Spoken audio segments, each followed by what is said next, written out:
대체 무엇이 우리 인간으로 하여금 이런 막중한 책임감을 갖도록 만드는지에 대해 고민을 좀 해보았는데요. 책임감에는 그 어떤 핵심을 관통하는 공통점이 있었습니다. 개인적으로 오늘 영상은 너무나 중요하다고 생각합니다.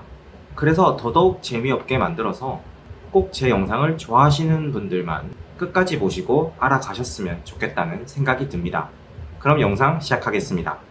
인간은 자의로 깨닫든 타의로 깨닫든 자유를 추구하도록 설계되어 있습니다. 자유란 자신이 하고 싶은 바를 적극적으로 할 수 있는 상태, 즉 무엇에 얽매이지 않고 일을 하거나 또는 그처럼 지낼 수 있는 상태를 말합니다. 그렇다면 반대로 자유롭지 않고 어떤 것에 얽매여 있는, 내 의지와 관계없이 누군가가 시키는 일을 억지로 해야만 하는 상황이면 어떨까요? 이러한 상황은 상당히 많은 스트레스와 함께 삶이 너무나 답답하고 살아가는 재미를 잃어버릴 수도 있습니다. 그렇다면 이러한 상태에서 벗어나 자유를 얻기 위해서는 우리는 과연 무엇을 해야 할까요? 오늘 영상의 가장 중요한 핵심부터 말씀드리자면, 우리가 살고 있는 세상에서는 자유의 본질은 바로 소유라는 것을 깨달아야만 합니다. 우리는 살면서 무의식적으로 알게 됩니다. 사람들은 자기 자신이나 자신이 소유하고 있는 것을 이 세상에서 가장 소중하게 여기고 기꺼이 책임을 지려고 한다는 것을요. 이와 반대로 자신의 것이 아니라 남의 것이라면 어떠한 물건이나 일을 소중하게 여기거나 그것을 대하는 책임감이 대폭 줄어들 수밖에 없겠죠. 이는 간단한 것부터 시작해서 수없이 많은 예시를 들 수 있습니다. 자신의 자동차 내에서는 음식물을 섭취하지 않으려고 온갖 신경을 다 쓰지만 렌트카나 다른 사람 차를 탈 때에는 음식물 섭취에 대해서 크게 신경 쓰지 않는다. 자기 집 화장실은 신경 써서 깨끗하게 사용함에도 불구하고 공원에 있는 화장실은 지저분하게 사용한다. 학교에서 조별 과제를 할 때 더 높은 학점이 갖고 싶어서 과제에 책임감을 갖고 열심히 하는 학생이 있는 반면에 그냥 적당히 누군가 나서는 사람이 시키는 대로만 하는 학점에 신경을 쓰지 않는 학생도 있다. 삼성전자 이재용 부회장은 막대한 삼성전자 기업체 주식을 가지고 있는 주인입니다. 삼성전자가 망하게 되면 이재용 부회장은 굉장히 큰 타격을 입게 되겠죠. 따라서 이재용 부회장보다 삼성전자에 대해 더 책임감을 가지고 있는 사람이 있을까요? 몇 달 전 기사에서 이재용 부회장이 자신은 목숨을 걸고 사업하고 있다는데 나는 과연 무엇을 걸 수 있을까? 라는 의문이 들었습니다. 당장 우리 집 앞에 있는 식당에 가더라도 식당 주인은 손님에게 90도 폴더 인사를 하고 식당 테이블과 바닥, 그리고 화장실을 청결하게 유지하고자 매우 노력합니다. 그렇다면 알바생은 어떨까요? 열심히 일 하나 안 하나 똑같은 시급을 받는다는 생각을 하면 같은 알바 시간 내에 최소한의 일만 하는 것이 알바생 입장에서는 최대 이득입니다. 이런 마인드를 가진 알바생은 죽었다 깨어나도 식당 주인이 가진 책임감을 가질 수는 없겠죠.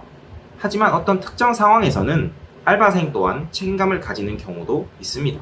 어떤 알바생은 나중에 자신이 요식업 장사를 하고 싶어서 사장님 마인드라든지 식당이 어떻게 운영되고 주방은 누가 맡고 있고 어떻게 돌아가는지 요리 재료는 어디서 구해오는지 등등 장사에 필요한 것을 배우고 싶어서 알바를 하러 왔을 수도 있습니다. 또 다른 알바생은 요리하는 것이 너무나 좋아서 사장님의 요리 실력을 배우러 알바하러 왔을 수도 있습니다. 사람은 자신의 분야를 더 날카롭게 갈고 닦아 더 높은 자신의 능력을 소유하기 위해서 책임감을 가질 수도 있습니다. 이렇게 수많은 사례를 통해 대체 무엇이 우리 인간으로 하여금 이런 막중한 책임감을 갖도록 만드는지에 대해 고민을 좀 해보았는데요. 책임감에는 그 어떤 핵심을 관통하는 공통점이 있었습니다. 앞서 말씀드렸듯이 그것은 내가 가진 것, 즉 소유와 매우 깊게 연관이 되어 있습니다. 지금 내 곁에 있는 가족을 포함하여 내가 가진 능력, 내가 가진 명예나 지위, 내가 가진 돈이나 자산과 같이 우리가 지금 당장 소유하고 있는 것들에 대해 우리는 본능적으로 그것을 지켜내겠다는 책임감을 가지게 됩니다. 그래서 결혼해서 아이를 가진 남자의 책임감은 그 전과는 비교조차 할 수 없다고 하죠. 그리고 사람으로 하여금 책임감을 불러일으키는 것에 대해 고민을 하다가 알게 된 점은 지금 당장 내가 가지고 있는 것 말고 미래에 내가 가지고 싶어 하는 것도 포함된다는 것입니다. 앞서 말씀드렸던 책임감을 갖고 일하는 알바생과 같이 미래에 내가 요식업 사장이 되고 싶다거나 정말 뛰어난 요리 실력을 갖고 싶은 열망, 그런 것들이 있겠죠. 종합해보자면 책임감은 어떤 방식으로든 내가 가지고 있는 것이거나 내가 가지고 싶어 하는 것, 즉 소유라는 단어로부터 강하게 나온다는 것을 알 수 있습니다. 자신이 가진 것을 지켜내고 자신이 가지고 있지 않은 것을 가지고자 갈망하면서 그 사람은 책임감을 가지게 됩니다. 그 어떤 것이든 자신의 소유와 관련된 것이라면 인간은 자신의 목적지에 다다르기 위해 강한 책임감과 함께 끝없는 도전과 자극을 받게 됩니다. 이것은 너무나 자연스러운 인간 본능적인 행동이며 이런 소유의 힘은 우리 상상을 초월합니다. 반대로 자신이 가진 것이 없거나 가지기를 포기하는 사람도 있습니다. 이런 사람은 잃을 것도 없고 책임질 것도 책임질 일도 없으니 언제나 마음이 편하겠죠. 마음 편한 것이 최고라고 생각하고 책임지는 일은 굉장히 꺼려합니다. 단언컨대 이 사람이 자유를 누릴 수 있는 확률은 제로에 가깝습니다. 다시 한번 자유의 정의를 돌이켜보자면 자유란 자신이 하고 싶은 바를 적극적으로 할 수 있는 상태를 말합니다. 그런데 자신이 소유하고 싶은 것이 없다면, 자신이 하고 싶은 것이 없다면 그에 대한 책임감도 당연히 없겠죠. 이런 사람은 자신이 주체적으로 무엇을 해야 할지 결정을 내리지 못하는 특징이 있으며 남이 대신 결정을 내려주기를 바라는 특징이 있습니다. 자기 자신도 자신이 무슨 생각을 하면서 사는지 모르는 그런 상태가 되는 것이죠. 사람은 소유를 갈망함으로써 비로소 자유를 꿈꿀 수 있게 됩니다. 소유에는 반드시 책임감이 뒤따르며 소유에 대한 강한 열망과 책임감은 우리를 자유의 상태로 이끌어 줄 것입니다. 책임감을 갖고 일하는 사람과 책임감을 갖지 않고 일하는 사람 간 성과 차이는 어마어마합니다. 비교조차 불가능하죠. 이러한 인간 본능을 잘 이용한다면 우리는 더 큰 세상을 볼 수 있는 눈이 생길 것입니다.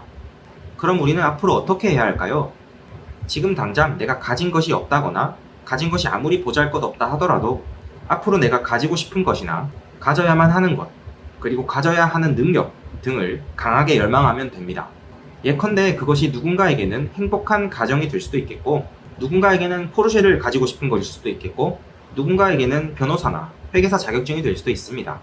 자신이 소유하고 싶은 것이 무엇이든 간에 그것을 소유하고자 하는 열망이 더 강하면 강할수록 더 많은 책임감과 함께 우리는 인간 본능의 위대함을 경험할 수 있을 것입니다.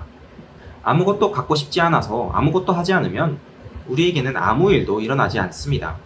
자유를 원한다면 소유가 주는 책임감에 대해, 그리고 내가 과연 무엇을 소유하고 싶은지에 대해 깊게 고민해 보시기를 강하게 추천드리면서 오늘 영상을 마무리하도록 하겠습니다. 네, 그럼 오늘도 시청해 주셔서 감사드립니다. 끝!